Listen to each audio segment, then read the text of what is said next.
As the clock strikes 7, the fight's alive. Inner circles here where voices thrive. Turn on your screens, let the magic unfold. Listening and healing as stories are told. Come on, come on, this is your time. No topics too tough, just heed the calls. From mental health woes to justice we seek. Together we rise for the strong and the meek. A safe space for all, let's lift every voice.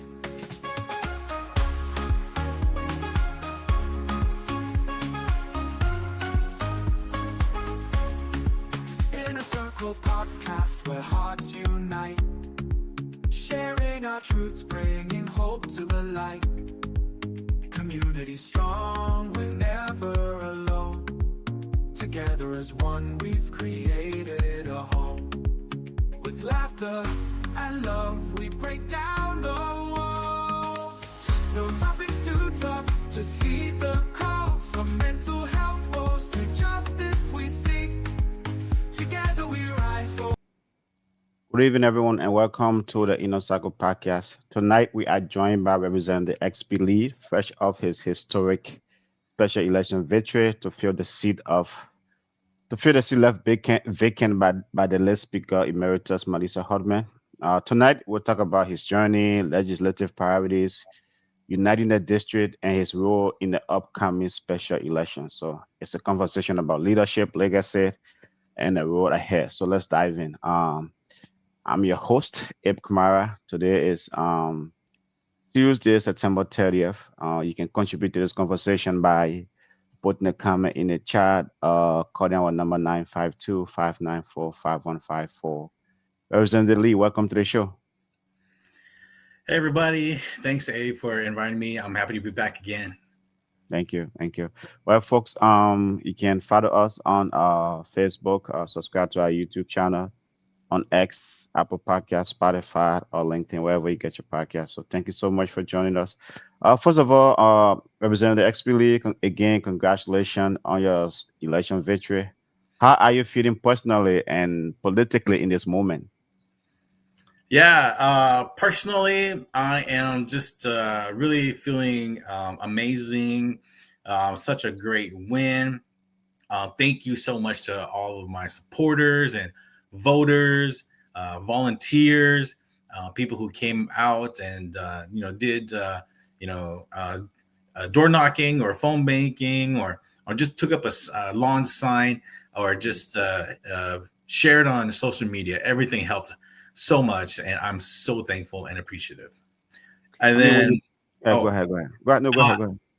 Politically, of course, it's into the fire, just really learning a lot, finishing my orientation and meeting folks at the Capitol grounds, as well as the DFL caucus staff, some of the House staff. So everyone's been, super welcoming and really full of great information. So just learning a lot, and looking forward to learning even more. Okay. I mean, for the sake of our audience, right? I mean, the special election was September 16th. So when were you sworn in? I was sworn in this past Friday, the 26th. Okay. That's good. I mean, looking back at your journey, right, from a refugee and now to a state representative, representing one of the unique district in the state and a large, very important district because of who held that seat before. How will you reflect on your journey looking back from a refugee now to a state representative? Yeah, no, it was something that I shared with folks. Of course, it was on my literature, but I was born in a refugee camp, and I only spent like 10 months or so before we got the paperwork to come to the U.S. So I really did grow up in America. Sure. And so, there are, even though technically I am like 1.5 generation, I know that there are folks that, like came over as a young child, right? So they had more experience overseas.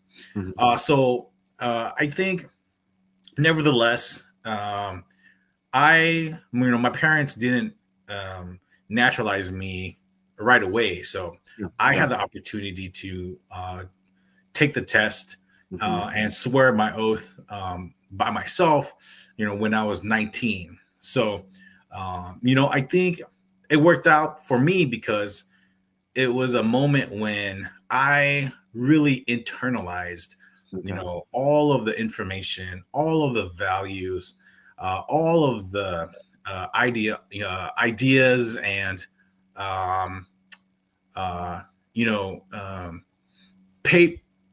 patriotism of those moments, and it's really carried me.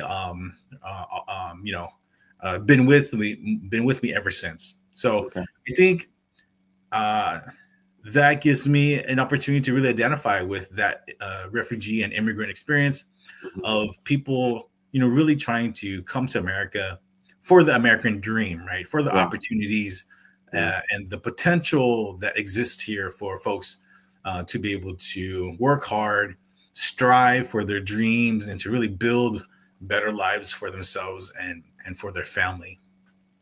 I mean, like being at the state capitol now, interacting with your police, interacting with staff. What stands out to you? I think, people are familiar with what happens at the Capitol. I think people, visit the Capitol and see the rooms and watch the sessions on TV. I think it's always that quote of like, you really don't know what it's like until you actually experience it, right? So it's the feeling of, now I'm the representative, right? Now I'm in the seat. Now I'm talking to the staff and working with other representatives, and I'll be on TV and I'll be making these decisions. So, everything is starting to really start to weigh and sink in that's me. That's going to be me, So, so that's really right now the thing that's hitting me really hard. And then, of course, to your previous question, or the second part of your previous question, it's a really special district, of course, especially being Speaker Emerita Melissa Hortman's old seat, has brought a lot of big spotlight. Sure. And, so again, I want to continue to, pick up the work, follow in her footsteps, right? And then do my best, of course. So I'm looking forward to doing that. And everyone's been super great. So I hope to be able to make her proud and make everyone proud in terms of the work that I will be doing soon here. What message do you think your victory sends to your district, and then most important, though, to the larger immigrant community in Minnesota? Yeah, I think to the district, the first thing that comes to mind is, our campaign was really shooting to keep that 60% win rate going. We knew it was going to be a special election. Folks might not turn out. And it was just, of course, just a busy summer and just a lot going on. So, so we weren't quite sure, and we didn't want to take anything for granted. So we really, worked hard. So getting that 60% was just a really great sign to say, hey, the district is still solid in terms of being on the DFL side, and folks, the voters really showed up for me. So that was like the first big meaning that we took away.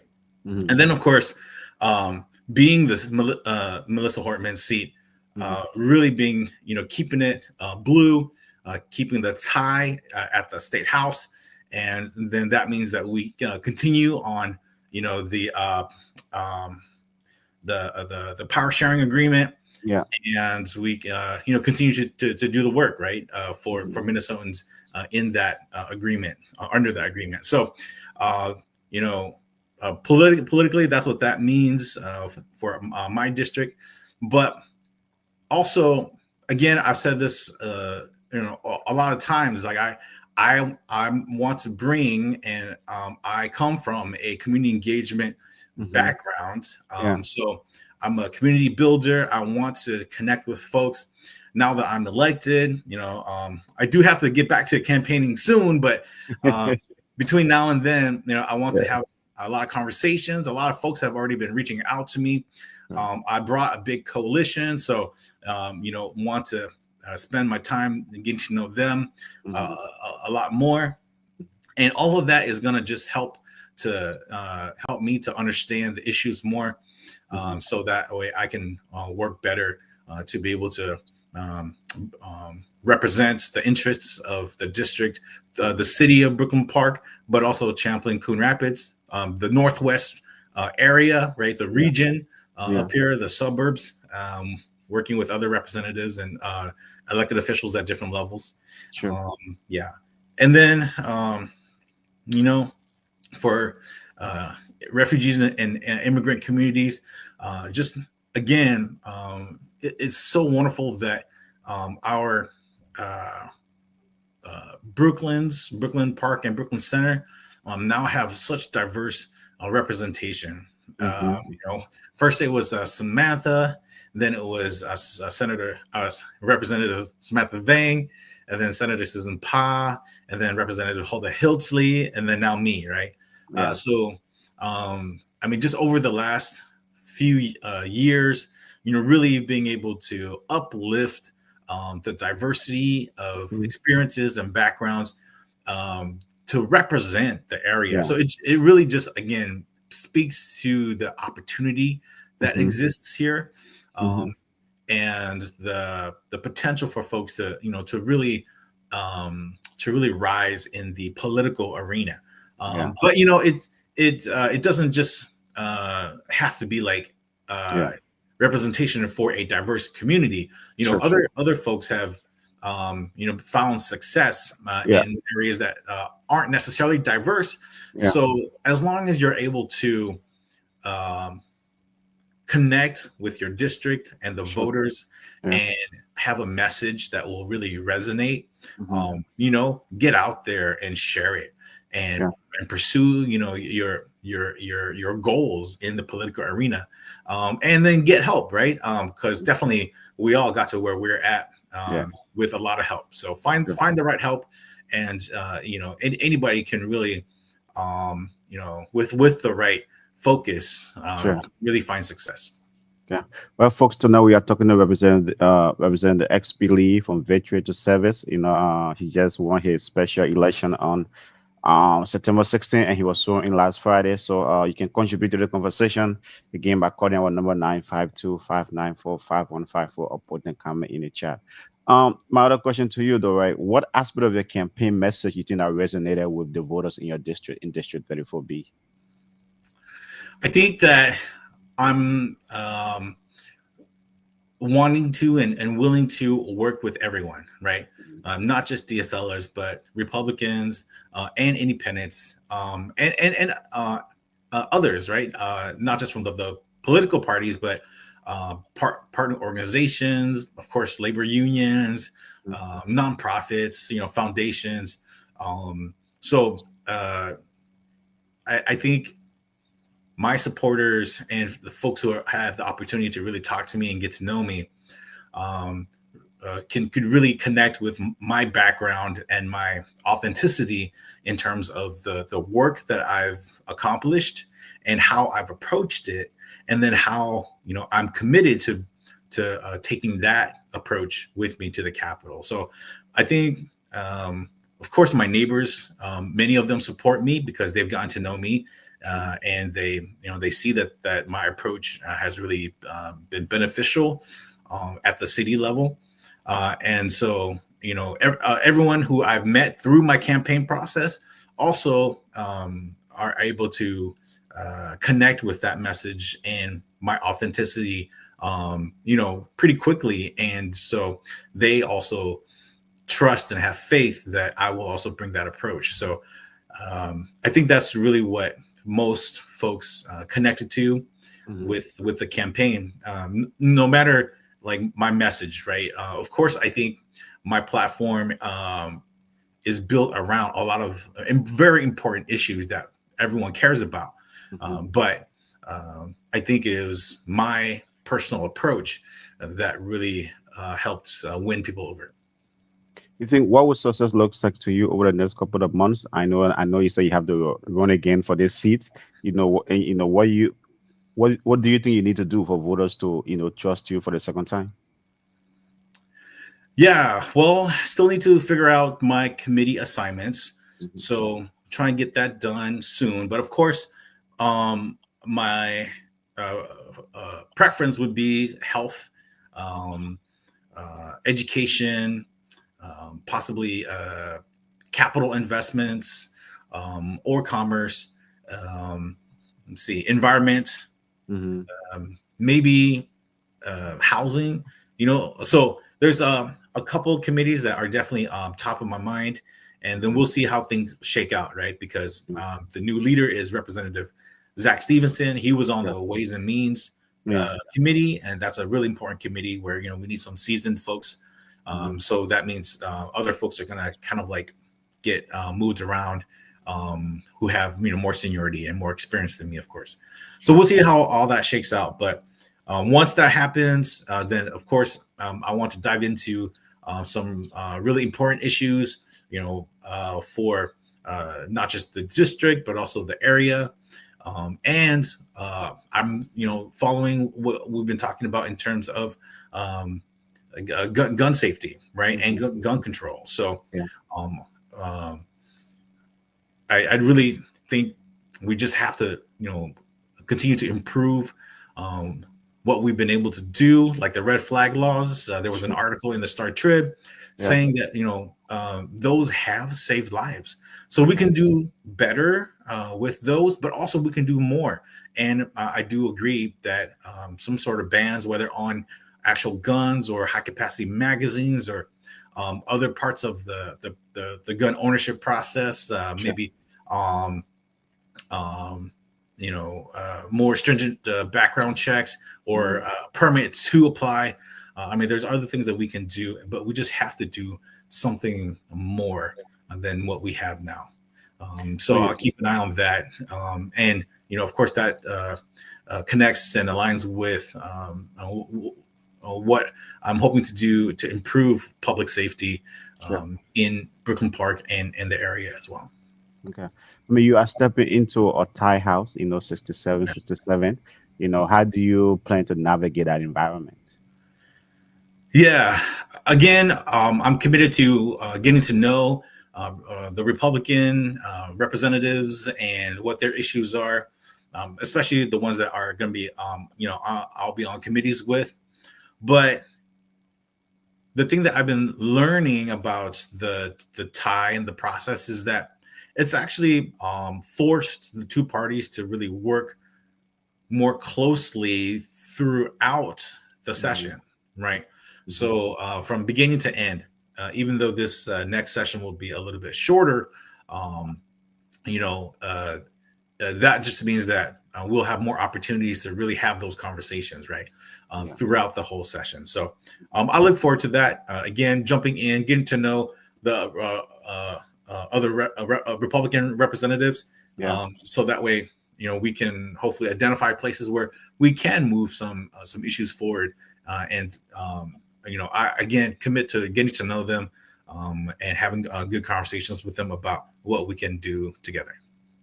Yeah. How do you plan to balance, listening to your constituents, staying true to your platform, and just navigating the whole legislative process? Yeah. During orientation, it's been great to get to know my legislative assistant, and also the committee assistants and the finance folks. And, so there's just a lot of staffers that were, able to get to know and that are, there to help us. So definitely utilizing them in their roles to help communicate with folks who are sending emails or phone calls, that are setting up meetings with stakeholders and partners, So I definitely want to be able to do as much of that as possible. And then as we're heading into session, which bills will be on my radar to support, potentially to author, and then to hustle for, right?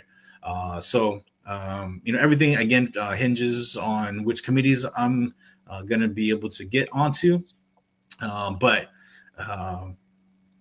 working with my staffers to be able to talk with my constituents and partners and stakeholders, and how that helps to inform and connect to the actual bills that I'll be either authoring or co-authoring or supporting, right?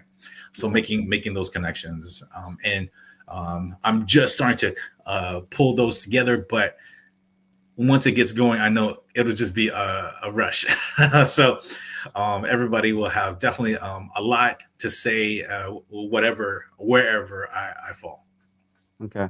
I know, like during the campaign, right, affordability, especially the hosting, affordability, cost of living, and crime were top of mind for your district. How do you plan to approach those issues? How do you plan to, attack those issues on behalf of your district? Yeah. So one more thing about contact. My house profile is up. So Okay. if you go to the Minnesota House website and you can look for Representative XP Lee, you'll find my contact information, my staffer phone, and my new email, which is just pretty straightforward. It's rep.xp.lee@house.mn.gov.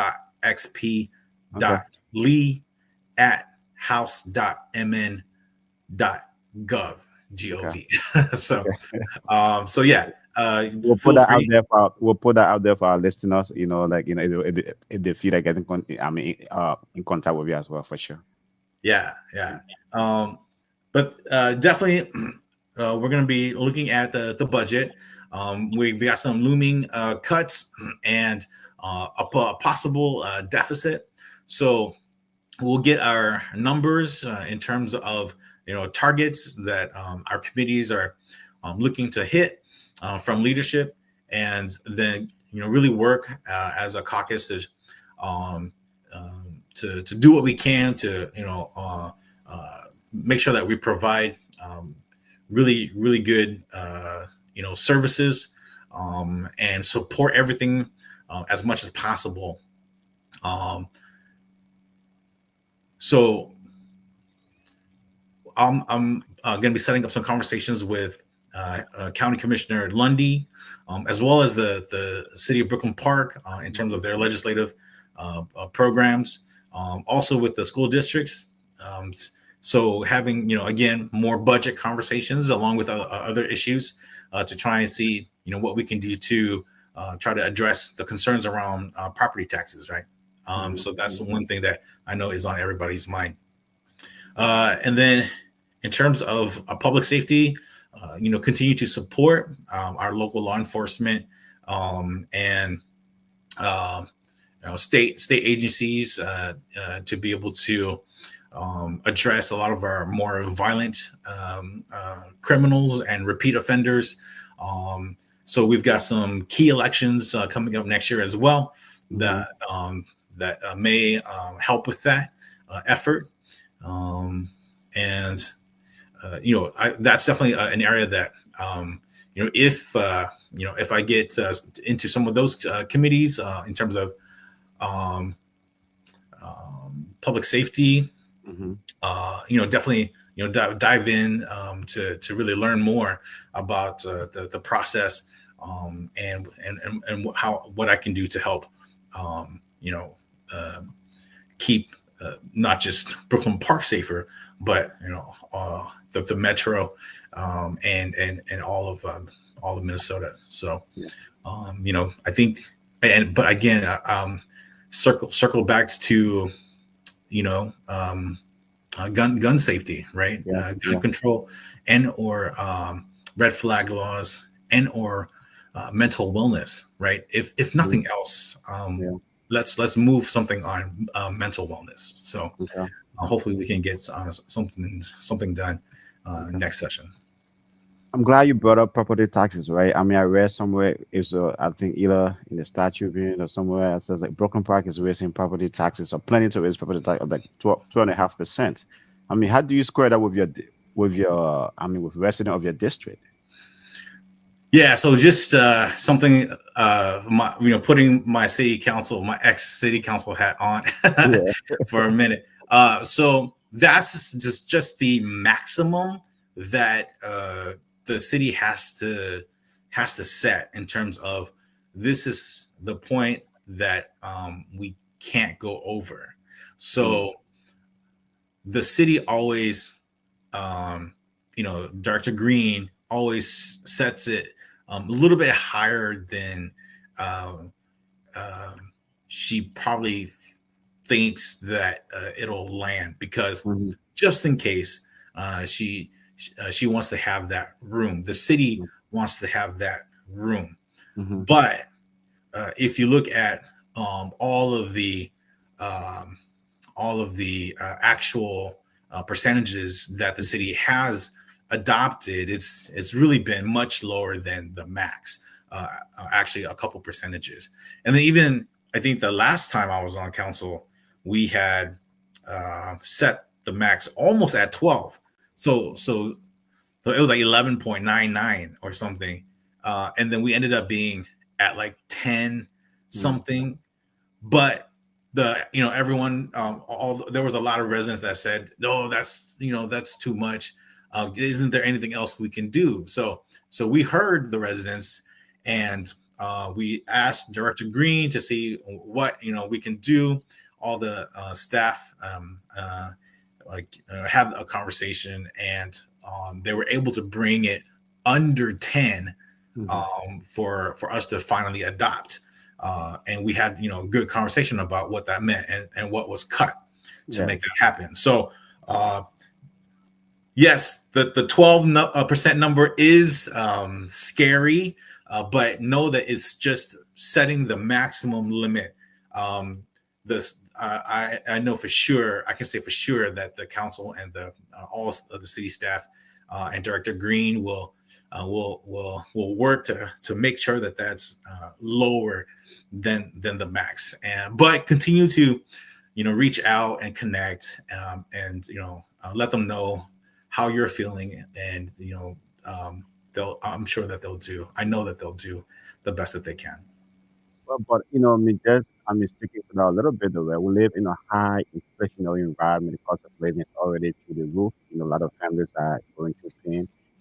I mean, how do you plan to address this whole issue at the state level, right? It's like if year over year property taxes are being raised, I mean, that's a burden on families. That's a burden on residents of your district. I mean, how do you plan to address that at the state level? Yeah.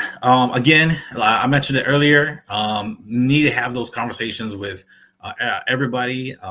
So from the city to the school boards to the county, right? Everybody gets a piece of the property taxes.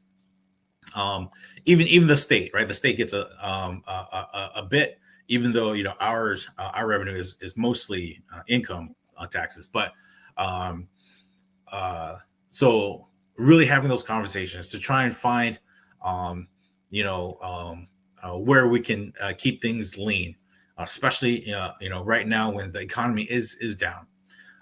So at the state level, definitely have those conversations, but then also find more creative ways uh, in our tax code to be able to create other revenues. Um, I've talked about maybe a value added tax, instead of a blanket sales tax. That I mean, it'll still eventually hit the consumer, but it'll be skewed, more towards higher end items. Um, so so yeah, that plus finding efficiencies within state government, of course, Hmm. addressing the fraud issue. So that way, we if we can cut that out, then of course then we'll be making we'll be doing more work with the tax money that we have. Hmm. Um, and yeah, more creative, uh, more creative tax code, Mm-hmm. um, and then also supporting workforce development.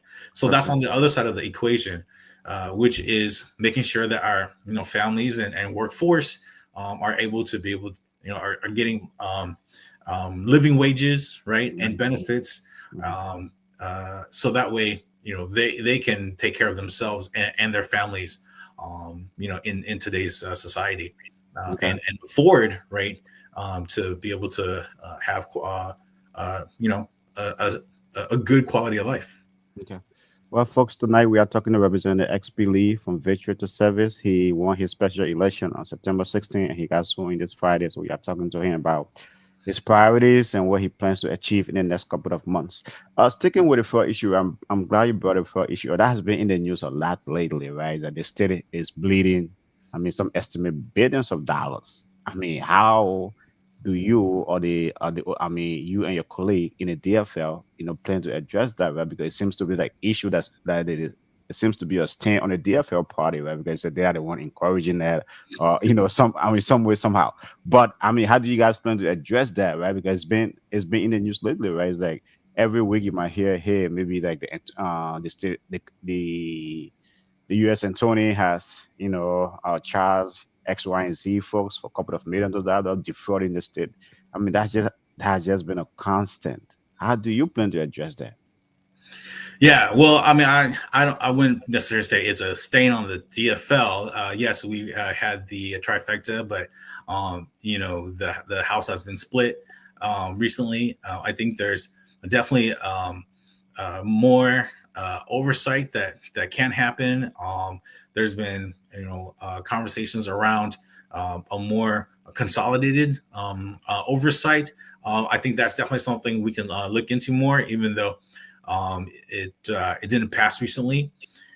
But yeah, we need to uh, uh, take a look at what created the fraud in these cases that are really high profile, and then make sure that we address uh, the uh, the the loopholes or the gaps that allowed that to happen, and then also think more robustly in terms of how do we safeguard our grants and our funds from that type of fraud and other types of fraud in the future. So I'm open to having all of that conversation to really make sure that there's as little fraud as possible, and that we're trying to be proactive, because we all know that there are fraudsters out there trying to take advantage of the system as much as possible.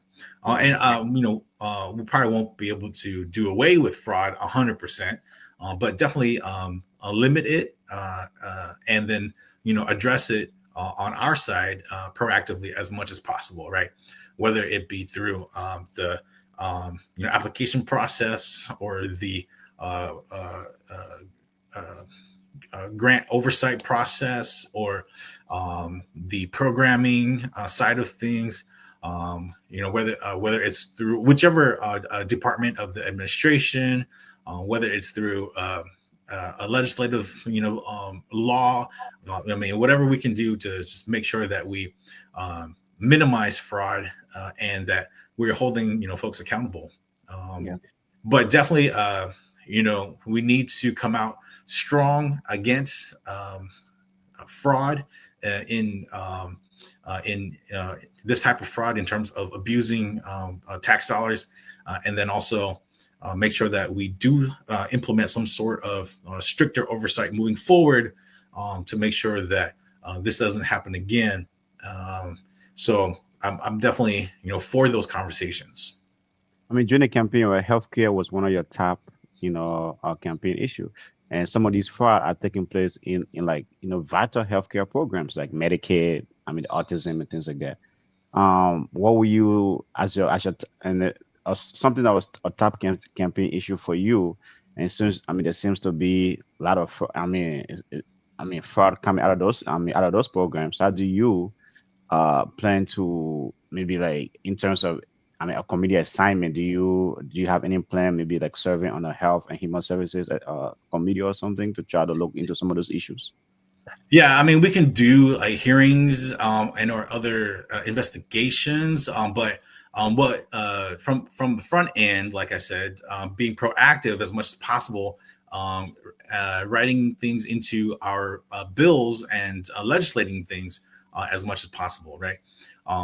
In terms of enforcing the programming side of it, we can also that's where the oversight comes in, but then that has to be put into the legislation on the front end. So in terms of some of these programs or funds that go towards um, um, different services or different sectors, I mean not just healthcare but education, workforce development, I mean fraud kind of like is all over. So we just got to make sure that we're putting a fraud lens on a lot of our legislation to make sure that we can be more, again, proactive in our the structuring of these grant programs and these funding, these funds that are then given to other organizations to be able to distribute, and then have the oversight to be able to ensure that the program is running according to legislation, and then making sure that we're keeping fraud out of the equation, and then making sure that then we can reproduce that over and over again until we can do away with fraud as much as possible. Okay. We are blessed in Minnesota to have a strong economy. Obviously, our unemployment rate is lower than the national average, but there are still a lot of challenges. There are still people. There are still a lot of folks facing a lot of challenges. How will you advocate for policies that kind of affect the daily economic lives of residents in your district and overall the state of Minnesota? I'm sorry, can you repeat that question one more time? I says like how will you advocate for policies, right, that affect the daily lives of folks in your district and overall the state of Minnesota? Obviously, I said we are blessed to have a strong economy, but there are still a lot of challenges. Right now, a lot of uncertainty. Families, as I said, facing huge cost pressures, right? What issues would be top of mind for you, right, to advocate, to bring down costs, or to help the economy? Yeah. So in terms of the um, economy, Hmm. I go back to workforce development. Okay. So we're building the northwest corner in Brooklyn Park. I want to support that project. I uplift it as a project that can really be a big boost in across a lot of different sectors. Workforce development, bringing business investment, big, small, and medium-sized businesses. Also, an opportunity for some environmental conservation along the Rush Creek corridor. Also, housing. Uh, Doing our part to create more housing. It'll be more denser multi-unit developments that we're hoping to get, but that will help to provide more units on the market. So yeah, a lot of things there that will hopefully help to alleviate at least the local the local economy, and then healthcare, is another big one. Working to decrease prescription drug prices, Okay. expand, the Minnesota Care public option. I mean, whatever we can do to make healthcare more effective and accessible and efficient, then that will improve everyone's lives. Education, another big one that I've talked about. The more that we can help. Again, I'm going to talk to all folks involved: teachers, administrators, support professionals, the school boards, parents, youth, and the students as well.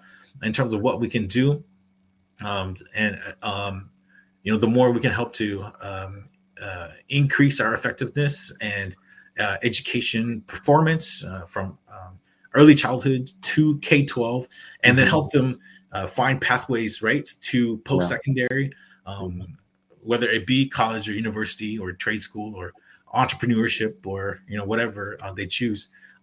Hopefully they choose something that has lifelong learning, but making sure that they're successful. And if we can make sure that becomes successful, then that improves everyone's lives too, because then that helps the parents feel less stressed about their children's education, and then the children themselves grow and develop into productive and constructive youth and young adults, and then members of society. So I mean, those are some of the I think not just long term, but short and medium term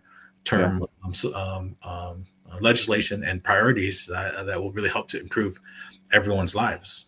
Okay. For the development you talk about in Broken Park, for folks that have not heard about it, folks that don't know about it, can you speak more about that development? And in terms of jobs, do you know how many jobs, it might be creating or it might create? We don't have any particular estimates, but yeah. So this is the northwest corner, where there's a lot of the farmland still left to be developed. There's a lot of warehouses there right now. There's the corn maze that's there. So that area is our northwest corner. We were able to designate it a biotech innovation district. So with that, we also were able to achieve a port authority designation as well, because we have the Mississippi River as part of our boundary. So with those two entities and designations, really hoping to be able to attract future investments. In terms of jobs, we don't quite have a specific number yet. Again, development depends on the market, depends on who we can attract, depends on who's interested. But I really do think it is really a prime opportunity. I think we'll get a lot of interest. So I don't know. As we develop I think Brooklyn Park, the city is putting together a strategy team or a team to help envision what it might look like. I'd love to be included, and so we'll see. But of course, the mix of commercial versus housing versus environmental conservation versus green space versus infrastructure. All that is still yet to be determined, and then it can change too. We can set a goal, but then depending on what comes, kind of piece by piece, then it gets built up. Yeah. Okay. Your District 34B has a thriving immigrant business community. What's your vision for supporting and expanding that ecosystem? Yeah, I think connecting to the small business center is key. Making sure that that's thriving and that's doing what it's supposed to be doing, which is helping, small business owners to incubate and to succeed in, kind of a beginning marketplace, and then to help connect them to larger opportunities, right? If that's locally, great. But if they have other opportunities regionally, then okay, let's help them, to kind of take off as much as we can. The northwest corner might be part of that conversation, but then also just in terms of right there in the shopping center, we have the old CVS, right? So if we can finally strike a deal and get that, then that could be a larger brick and mortar space, right, for some of our smaller businesses that could use larger space. Or we could invest in some of our other properties and help folks move out and develop other properties in other parts of the city, right? Yeah. So just continuing to create more pathways for small business owners to be able to thrive, in the district and in the region, whether it be maybe there's no right location for someone in the district, but maybe it's in Representative Hilsley's district, or maybe it's in Champlin, or maybe it's in Coon Rapids, or Fridley, right? So wherever they can find a great opportunity to expand and grow their business, all for it. And however we can help them do that, I'm all for that too. And then knowing that they started here and they're connected here, and then we can help them to come back and then support the other folks that are trying to follow in their footsteps. I mean, obviously, access to capital always seems to be a huge challenge for small businesses. Do you think there should be still level initiative that will kind of help small businesses, like hire and grow?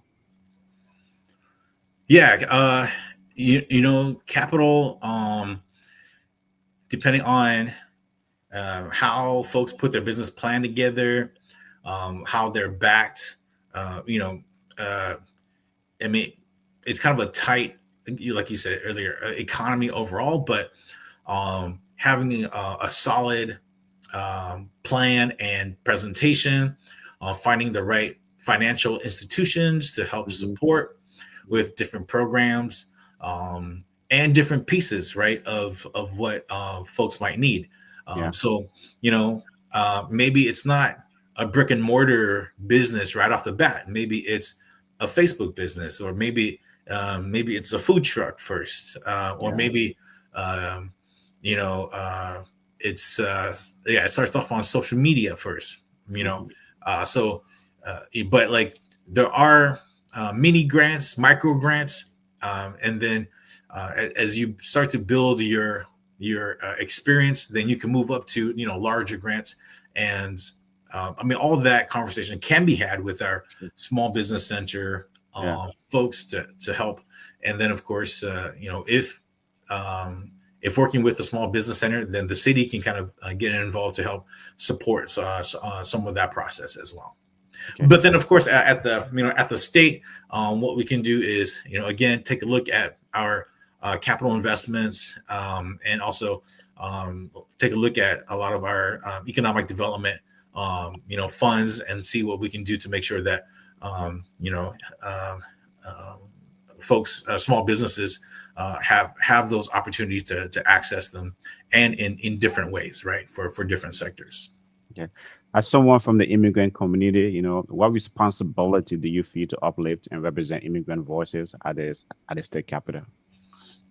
I do feel a huge responsibility, but I think ultimately, I just want to be myself, and then I'm conscious and cognizant that I am an immigrant, a refugee, someone who's Asian, with brown skin, and comes from that lived experience. But at the same time, I just really want to just let who I am come through naturally. You know what I mean? Yeah. And I think if I'm at a place where I think if I just go to the Capitol and then just stay true to how I'm feeling about the issues, what I'm taking away from conversations with folks, and just be myself. I think my lived experiences, I think my background, I think what I've learned from my elders, from my community, from my wife, right? I think all of that will just come through naturally. So yes, I do feel a responsibility. At the same time, part of it is just really being intentionally myself, and making sure that I bring my lens to the work that I'm that I'm doing. What message do you have for those who didn't vote for you, voted for your opponent now that the election season is over? What message do you have for those folks who didn't vote for you? Yeah, I think there's probably some of those folks, Republicans or conservatives, who maybe just are just strong Republican voters, right? So I understand that, and I just want to say, I understand that, and but I also, as a Democrat, as a DFL, someone who is looking to, work with everyone, and Republicans especially at the state level. I hope they know that I'm also willing to have conversations with them, and as long as we are cordial and are genuinely like trying to find ways to work together, reach agreements. I mean, whether it's with whether it's at the Capitol or whether it's just neighbor to neighbor. That I am invested in those conversations, and I'd love to have those conversations. So so that's what I'll say. And if anyone has any ideas or comments, folks have been very forthcoming, so I really appreciate that. But of course, there's some folks that are maybe shy, or maybe think that their comments or questions might not be worth it. But yeah. I'd say there's no question that can't be asked, and I appreciate everything. If you get the opportunity to look over some of the information on the websites, if you got something, if you got time, great. If not, like, no worries, and I've got some staffers now to help me answer some questions. I've got some other research folks, if I don't know the answer, to help me find some questions. Just shoot me an email, and we'll try and get back to you. But then also, let me put in a plug for my newsletter. Sign up. If you go to my house profile page, you can sign up for my newsletter. And if you do that, then I'll be sending out, probably monthly newsletters, especially during session, maybe even more often than monthly. So that'll keep everyone, up to date in terms of what's happening and what's going on. And then maybe that'll answer some of your questions already. Yeah. I mean, I know you have talked about staying true to yourself, quite a bit here. I mean, it's like, as you go to the Capitol, right? As you are at the Capitol now, how will you ensure, your office stay accessible and responsive to everyday constituents, right? Not just because once folks goes down there, right, nice about the insiders and lobbyists, right? How will you make sure you stay, you're accessible to your constituents? They can call you. When they call you, you are responsive, or when they email you, you are responsive. How will you make sure you are accessible? Yeah, again, there's a phone number, there's an email. And I've got a lot to learn, but I definitely will do my best and work with my staffers to respond to everyone. And it may take some time, like a couple of days, but hopefully, not too long. But really definitely want to make sure that everyone feels heard. And thinking about maybe having a town hall as well in the fall yet, right? To be able to pull folks together at some point. So there's a lot of opportunities. I know. Again, hopefully I don't miss anyone, but I'll definitely do my best again with my staffers to be able to respond, right? So phone calls may not get to me right away, and emails may take a couple of days to respond, especially if they're longer emails with a lot of questions, and we will try to respond as fully as possible. And I am also newer, so getting used to kind of like using my staffers and having them, help out, accessing some of the information within the caucus and within the House system. But, I should get better at that. Definitely, again, those are the best ways. And then whenever session starts, if you ever feel like you're down there or just want to come, there will be different opportunities like days at the Capitol. And I'm not sure how we're going to work out office hours, but we can set up times to meet and come and just have a sit down conversation as well, right? Right now we're housed out of the Centennial Building, so you do need to have an appointment.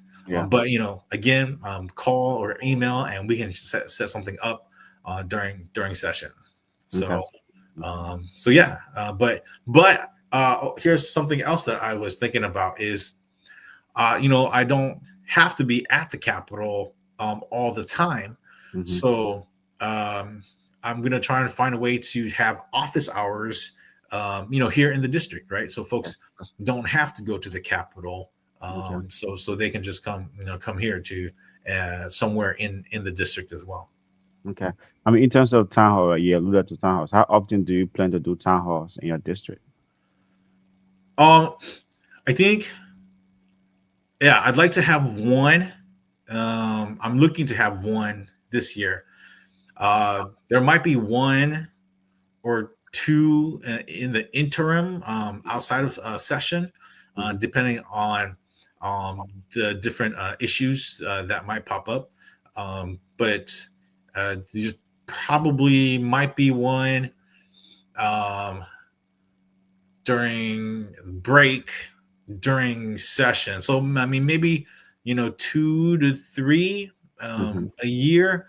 I think maybe some representatives might have more than that. I don't know, but I think that's probably what I'm thinking heading into to 2026. Okay. What does success look like for you right at the end of your first legislative session?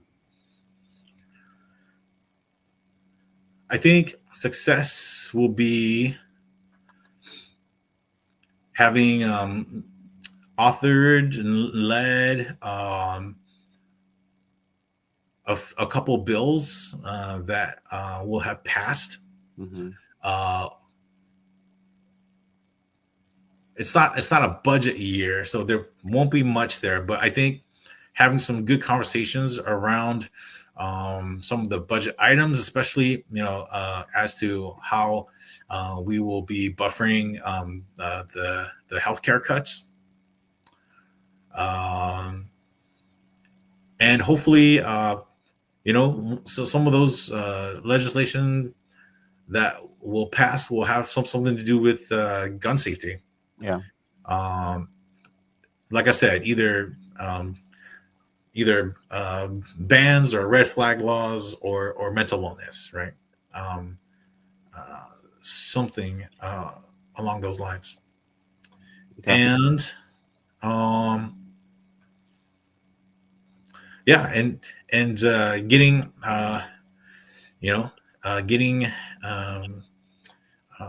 getting newsletters out, having great conversations about the session with district folks, really being out in community to try to, again, connect.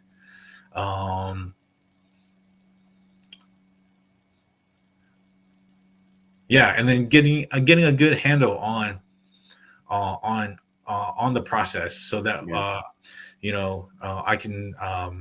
I can hopefully set myself up for 2027 even better. So I mean, I think that's a pretty good outlook. A few bills passed, and really great voter engagement. Okay.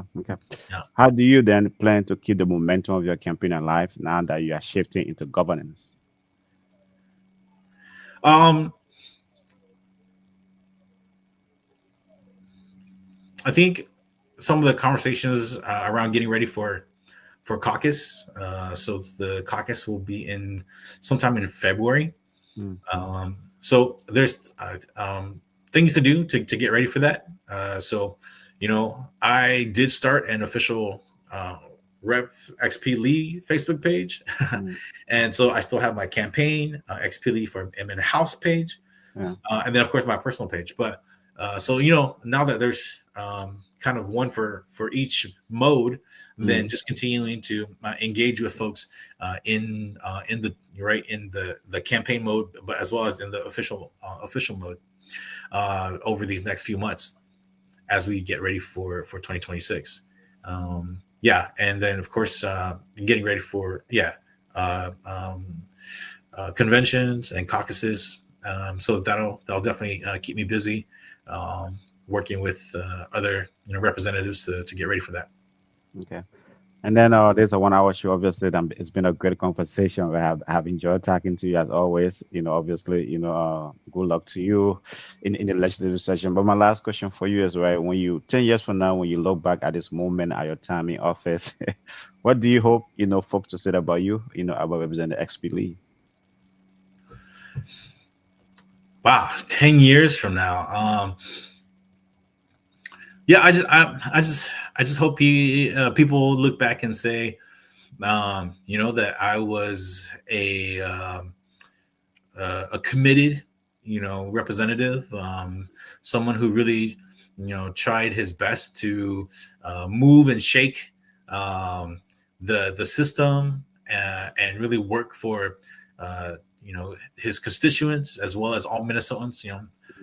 Try to work with everyone, again, like I've been saying, to move the needle on a lot of the issues. Hopefully, passing some really great legislation. Would love to have some sort of healthcare for all package, especially, hopefully not in 10 years, hopefully sooner than that. And more, gun safety and addressing education and public safety for the district as well as all Minnesotans. Okay. And then any last word for your district, for your constituents, any last word for the resident of District 34B? No, just again, I thank everyone so much. I wouldn't be here without the support, without the donations, without the work that everyone put in to help me.